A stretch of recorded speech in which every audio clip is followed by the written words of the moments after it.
আলহামদুলিল্লাহ ভাই সমস্যা নেই কে ভাইয়া কোরআনের হাতে কোরআনের হাতে কোরআনের হাতে আমরা খাওয়া হয়ে গেল আমাদের সাথে কে ভাইয়া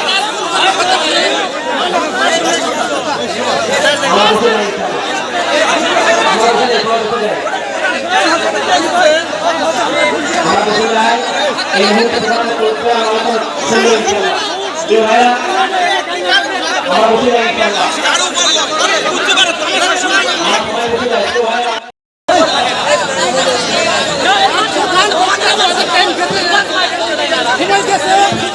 আপনারা একটু বসেন কাকা ভুল করে কথা বলছে আমি ঘোষণা করছি শুনেন ঘোষণা করছি যে কোনো রকম আদায় হবে না কোনো রকম আদায় হবে না ঠিক আছে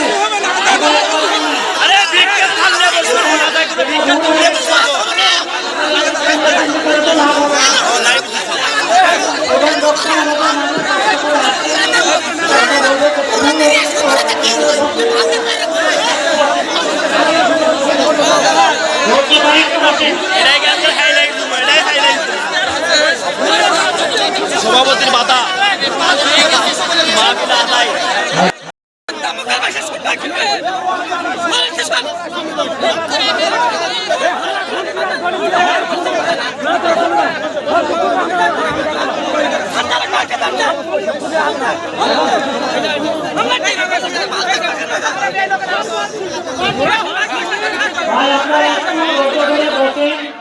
এক নম্বরে আল্লাহ তাআলার কোরআনটা আমরা পড়বো, দুই নম্বরে আল্লাহ তাআলার কোরআনটা আমরা বুঝবো, তিন নম্বরে যা পড়বো আর যা বুঝবো তা দিয়ে নিজেদের ব্যক্তি জীবন, পারিবারিক জীবন, সামাজিক জীবন, আমার রাষ্ট্রীয় জীবন, আমার অর্থনীতি, আমার সমাজনীতি, আমার রাজনীতি, আমার গোটা জীবনে যা কিছু প্রয়োজন সব কিছুই কোরআনে কারিমের মধ্যে আছে না নাই? আল্লাহ পাক বলেছেন হাদা বায়ানুল লিন্নাসি ওয়া হুদাউ ওয়া মাউইযা। জোরে বলেন আল্লাহু আকবার। আমার ভাইরা, আল্লাহ রাব্বুল আলামিন বলেন এই কোরআন গোটা মানব গোষ্ঠীর জন্য, মানব জাতির জন্য স্পষ্ট বর্ণনা কন্যা। সুবহানাল্লাহ। বান্দা, তোমার জীবনে কোন জিনিসের দরকার, কোন জিনিস তোমার প্রয়োজন বান্দা, আমি আল্লাহ রাব্বুল আলামিন সব কিছু এই কোরআনে কারিমের মধ্যে দিয়েছি। সব কিছু আল্লাহ পাক দিয়ে তিবিয়ানাল লিকুল্লি শাই, সব কিছু দিয়ে আল্লাহ রাব্বুল আলামিন কোরআনটাকে মুকাম্মিল করেছেন। কন্যা সুবহানাল্লাহ। যদি আমার দেশের দৃষ্টান্ত আমি দেই আমার ভাইরা, যদি আমার দেশের আমি দৃষ্টান্ত দেই, তাহলে সেই বঙ্গভবন থেকে শুরু করে আমার দেশের আমার পরিবার পর্যন্ত কোথায় কি দরকার, কি আমি করব আর কি করব না, সব কিছু কোরআনে কারিমের মধ্যে আছে না নাই? আর আওয়াজ দিয়ে বলেন আছে না নাই? বিশ্বাস করেন আপনারা? বিশ্বাস করেন আপনারা? আমরা মনে করি কোরআনের মধ্যে কোনো রাজনীতি নাই, অর্থনীতি নাই, সমাজনীতি নাই। প্রিয় ভাইয়ের আমার, আদায় দিয়ে দাও তো বাবা, অনুরক্ষে বাদ দাও, আদায়ের কথা বলে ছাড় দাও। অনেক ভাষণ হয়েছে, আওয়াজ আদায় করো করো করো। কোরআনের নীতি বহু শোনা হয়েছে, এখন আদায়। প্রধান বক্তা আসবে, রাত হয়ে গেছে, কখন খাও? সারা রাত থাকবেন?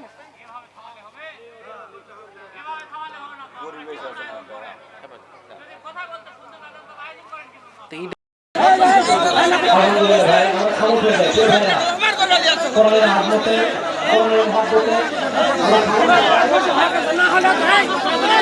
কোরআনের হাতে আমরা খাওয়া হয়ে গেল আমাদের সাথে কে ভাইয়া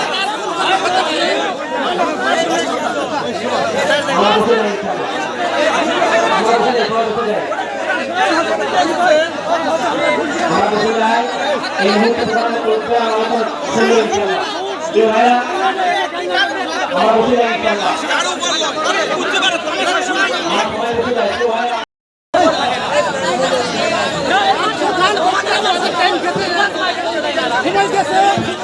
আপনারা একটু বসেন কাকা ভুল করে কথা বলছে আমি ঘোষণা করছি শুনেন ঘোষণা করছি যে কোনো রকম আদায় হবে না কোনো রকম আদায় হবে না ঠিক আছে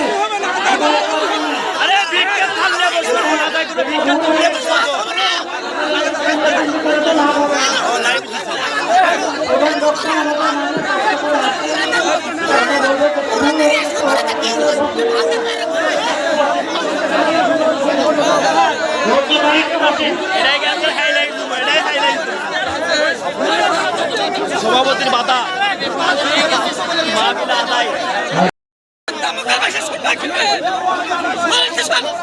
ধৈর্য ধরে বসেন।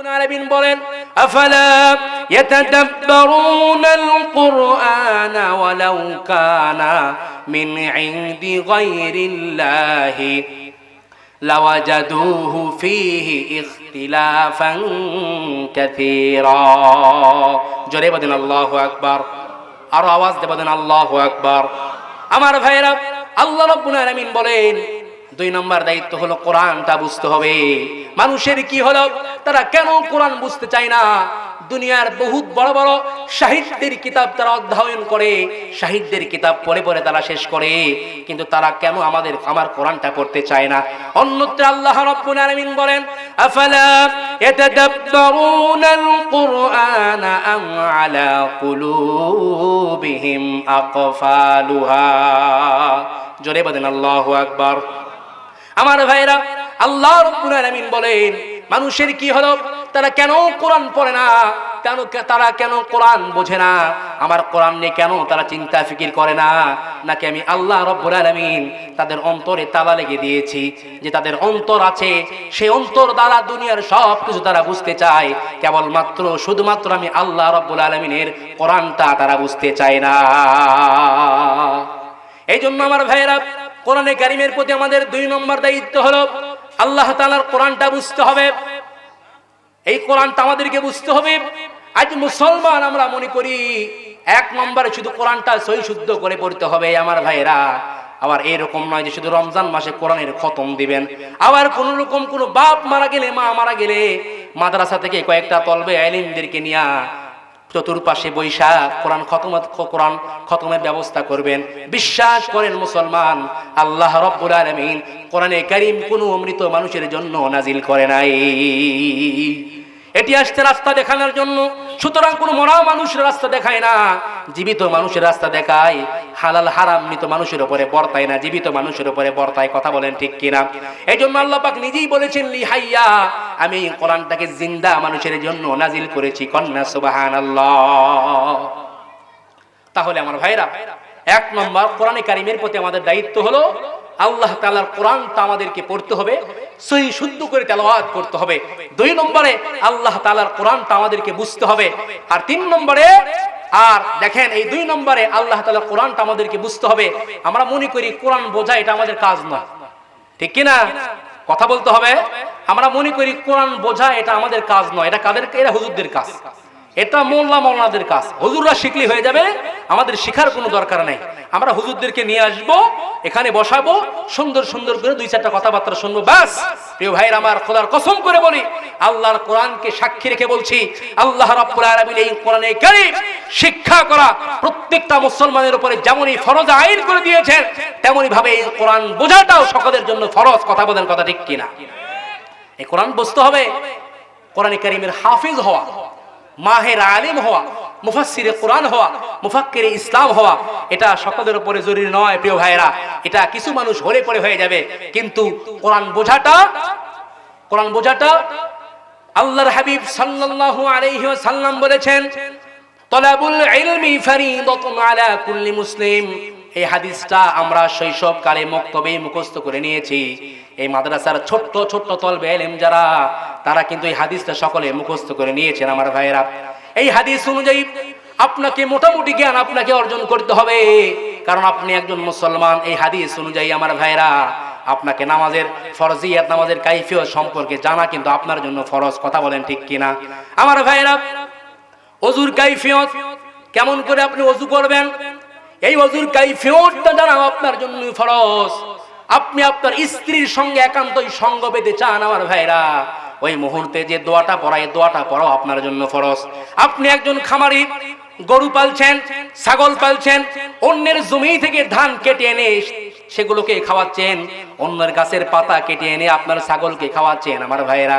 এই জ্ঞানটুকু জানাও কিন্তু আপনার জন্য ফরজ কথা বলেন ঠিক কিনা আমার ভাইরা শুধু তাই নয়, আপনি ব্যবসা বাণিজ্য করবেন, এই ব্যবসার মধ্যে হালাল হারামের কাইফিয়ত যারাও কিন্তু আমার আপনার জন্য ফরজ। কথা বলেন ঠিক কিনা? আল্লাহর হাবিব বলেছেন, এই হাদিস অনুযায়ী যদি আপনি মোটামুটি জ্ঞান অর্জন করেন, আল্লাহর হাবিব বলেছেন, তাহলেও আপনি আধা আলিম হয়ে যাবে। এই জন্য এই হাদিস অনুযায়ী মোটামুটি জ্ঞান অর্জন করার দরকার আছে না নাই? মুসলমান মাত্র আপনাকে নামাজি হতে হবে। প্রিয় ভাইরা, আপনি নামাজ পড়বেন, এই নামাজের আরকান, আহকাম, ওয়াজিব, সুন্নাত, ফরজ এগুলো জানার দরকার আছে না নাই?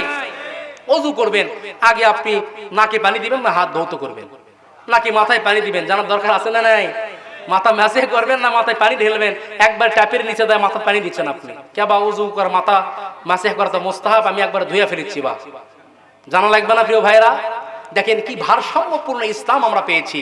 মানুষ, আমরা যখন ওযু করি, এই ওযু করার সময় প্রিয় ভাইরা আমার, মাথা যদি একবার ম্যাসেহ করাই মুস্তাহাব, মাথা ম্যাসেহ করা মুস্তাহাব। আমরা যদি এই মাথাটা যদি বারবার যদি পানি দিয়ে ম্যাসেহ করি, অবশ্যই পানি মাথায় বসে যাবে। বসে যাবে কি যাবে না? তখন একটু অসুস্থতা হওয়ার সম্ভাবনা থাকে। এই জন্য আল্লাহ রাব্বুল আলামিন কত সুন্দর বিধান আমাদেরকে দিয়েছেন।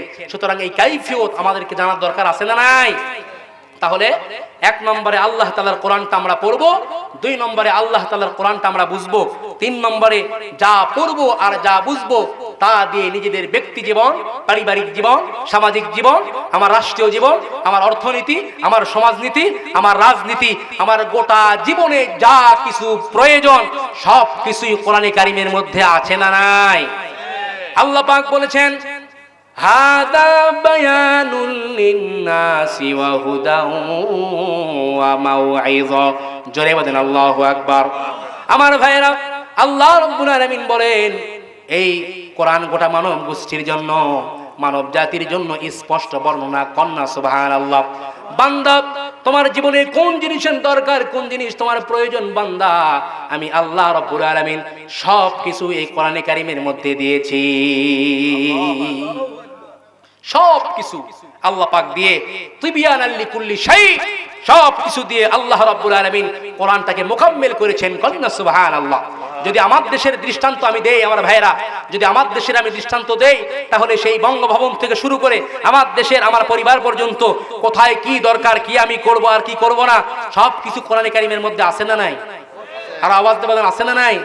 বিশ্বাস করেন আপনারা? বিশ্বাস করেন আপনারা?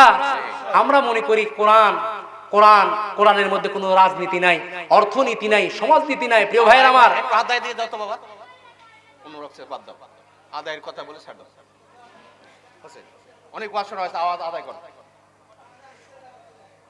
করো করো। কোরআনের নীতি বহু শোনা হয়েছে, এখন আদায়। প্রধান বক্তা আসবে, রাত হয়ে গেছে, কখন সারা রাত থাকবেন?